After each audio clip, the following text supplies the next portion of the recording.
વડોદરા હરણી પોલીસે 41 લાખના MD drugs સાથે દંપતી ઝડપી પાડ્યું.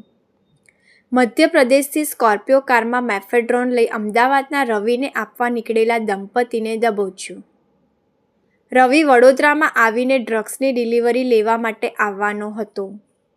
મધ્યપ્રદેશના મંદસૌર જિલ્લાના સીતામઉ ગામના અયુબ ખાન, જમાન ખાન અને પત્ની નાઝમીનની ધરપકડ.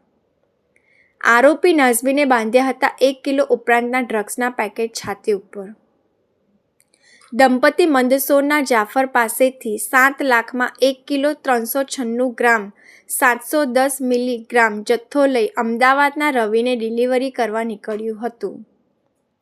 પોલીસે 41 લાખનો ડ્રગ્સનો જથ્થો, કાર મળી કુલ ₹57.19 લાખનો મુદ્દામાલ કરાયો કબજે. હરણી પોલીસે વધુ વિગતો મેળવવા દંપતીના રિમાન્ડ મેળવવાની હાથ ધરી કાર્યવાહી.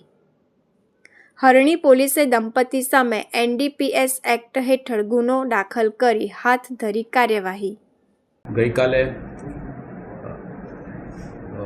વડોદરા શહેર ખાતે માનનીય પોલીસ કમિશનર સાહેબ શ્રી અને માનનીય સંયુક્ત પોલીસ કમિશનર સાહેબ શ્રી સેક્ટર 2 સાહેબનાઓની સૂચના, આગેવાની અને માર્ગદર્શન હેઠળ વડોદરા શહેરમાં જે નશીલા પદાર્થોનો વેપાર કરે છે, નશીલા પદાર્થો લાવવામાં આવે છે અને તેનું વેચાણ કરવામાં આવે છે એવા ઈસમો વિરુદ્ધ સઘન કાર્યવાહી કરવા સાહેબશ્રીના માર્ગદર્શન અને સૂચના હેઠળ ઝોન 4માં કાર્યવાહી કરવામાં આવી રહી હતી, જેની અંદર ઝોન 4 LCBને એક માહિતી મળેલ કે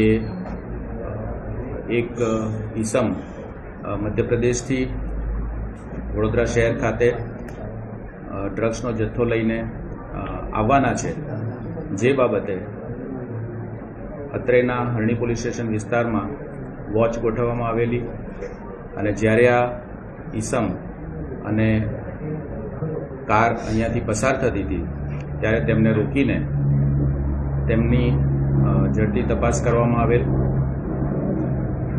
જેમાં અયુબ ખાન, મોહમ્મદ જમાન ખાન રહે સુરજાની ગામ, હનુમાન મંદિર પાસે, તાલુકો સીતામઉ, જિલ્લો મંદસૌર, મધ્યપ્રદેશ અને નાઝમીન વાઇફ ઓફ અયુબ ખાન, સુરજાની ગામ, હનુમાન મંદિર પાસે, તાલુકો સીતામઉ, જિલ્લો મંદસૌર, મધ્યપ્રદેશના હસબન્ડ વાઇફ કારમાં હતા અને તેમની પાસેથી મેફેડ્રોન ડ્રગ્સ મળી આવેલું છે.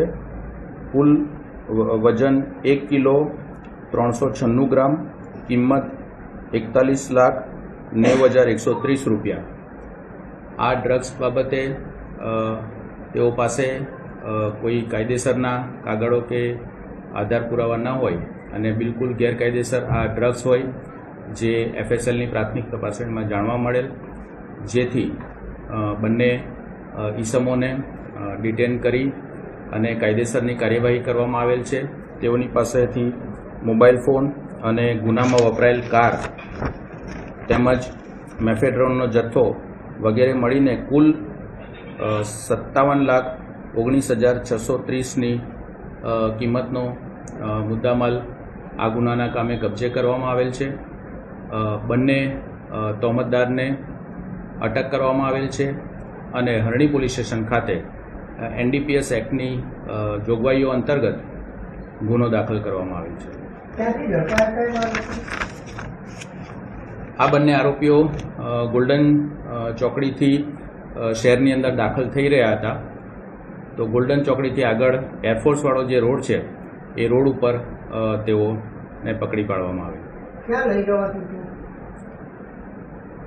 અત્યાર સુધીની અમારી જે પૂછતાછ છે તેમાં રવિ નામના કોઈ ઈસમ આ ડ્રગનો જથ્થો લેવા માટે આવનાર હતા એટલી બાબત ખુલેલી છે અને ફર્ધર એનું ઇન્વેસ્ટિગેશન અત્યારે ચાલુ છે.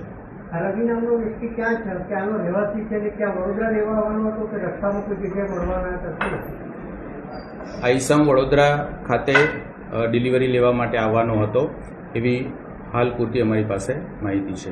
અને આ લોકો ક્યાંથી લાયા હતા અને કયા વ્યક્તિ દ્વારા એમને મેળવ્યો હતો?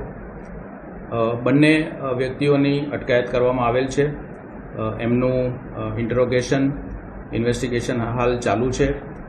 પ્રાઇમા ફેસી અમારી પાસે જે માહિતી છે તેમાં તેઓ મધ્યપ્રદેશ ખાતેથી જ આ નશાકારક પદાર્થનો જથ્થો લાવેલા છે, પણ સ્પેસિફિક ક્યાંથી લાવ્યા, કયા સ્થળેથી લાવ્યા અને કયા વ્યક્તિ પાસેથી લાવ્યા તેનું ડિટેલ માહિતી અને ઇન્વેસ્ટિગેશન હાલ અમારું ચાલુ છે. બંને જે અટકાયતી છે એમની સઘન પૂછપરછ અત્યારે ચાલુ છે અને જે કોઈ પણ વ્યક્તિ પાસેથી આ માલ લાવ્યા હશે તે બાબતેની તપાસ કરવામાં આવશે પોલીસ.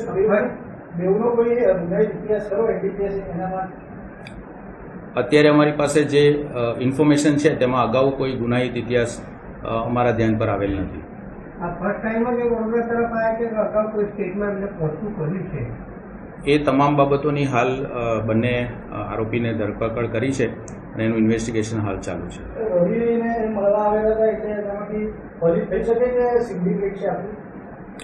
બની શકે, કારણ કે આટલી મોટી અમાઉન્ટ અને આટલો મોટો જથ્થો છે, કમર્શિયલ ક્વોન્ટિટીનો જથ્થો છે, એટલે એમાં એક કરતાં વધારે આરોપી ચોક્કસ રીતે સંકળાયેલા હશે.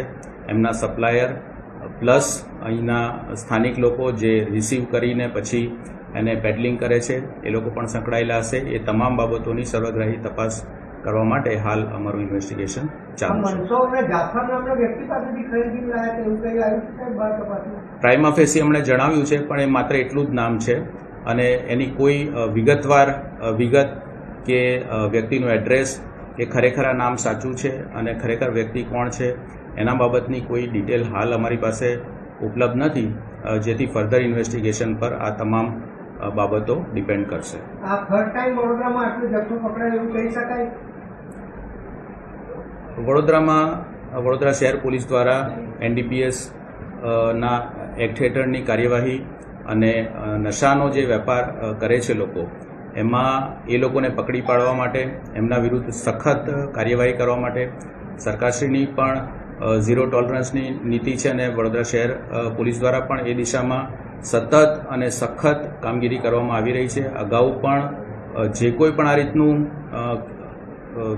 માદક દ્રવ્યો કે સાયકોટ્રોપિક સબસ્ટન્સીસ લાવતા હોય કે એનું વેચાણ કરતા હોય, એના સંગ્રહ કરતા હોય, એના અગાઉ પણ કેસ થયેલા છે. જુદા જુદા માદક દ્રવ્યો છે, ગાંજો છે, જે સિરપ આવે છે, અન્ય માદક દ્રવ્યો આવે છે, એ તમામ ઉપર વડોદરા શહેર પોલીસના જુદા જુદા પોલીસ સ્ટેશનમાં અને જુદી જુદી એજન્સીઓ દ્વારા, ક્રાઇમ બ્રાન્ચ દ્વારા, SOG દ્વારા પણ ખૂબ જ સઘન કાર્યવાહી કરવામાં આવેલી છે અને આ કાર્યવાહી અત્યારે પણ ચાલુ જ છે.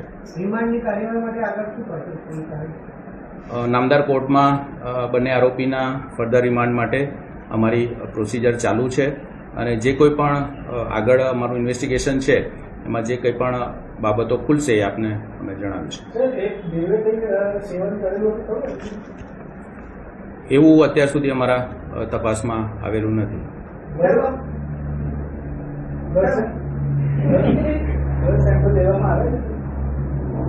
આરોપીની મેડિકલ તપાસણી જે નિયમ મુજબ અમારે કરવાની હોય છે એ પ્રોસિજર પ્રમાણે તમામ મેડિકલ તપાસણી અને ઇન્વેસ્ટિગેશન અમે કરેલું છે. એમની કારની ડેકીમાં તો કેવી રીતે આ લોકો લઈને જતા હતા, કેવી રીતે સંતાડીને લઈ જતા હતા? એમના પર્સન ઉપરથી જ મળી આવ્યું છે, વ્યક્તિના પર્સન ઉપરથી જ મળી આવ્યું છે. અમારી જે ટીમ હતી એ વોચમાં હતા અને એમના ત્યારબાદ બાતમી આધારે એમનું રોકવામાં આવ્યા અને પંચો રૂબરૂ પંચનામું કરવામાં આવેલું છે અને એમના પર્સન ઉપરથી મળી આવેલું છે.